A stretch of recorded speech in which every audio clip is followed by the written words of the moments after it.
أنا عندي نصيحة سريعة الإخوة.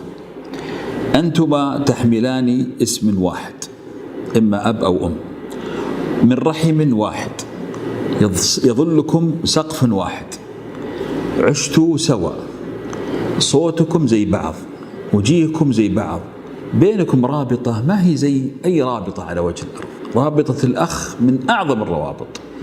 أوصيك ب4 وصايا إذا أردت أن لا يكون هناك نزاع بينك وبين إخوتك. أولا، أخوك ما هو صديقك تعطيه وتنتظر منه المقابل، اعطي ولا تنتظر الرد. 2، أنت ما أنت أبوه، أنت أخوه، فتكلم بأدب وبلطف، لأن بعض الناس الكبير خاصة يستخدم لغة القوة، هذا ليس بصحيح.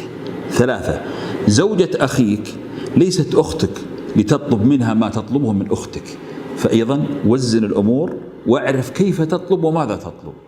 وأخيرا، الاحترام.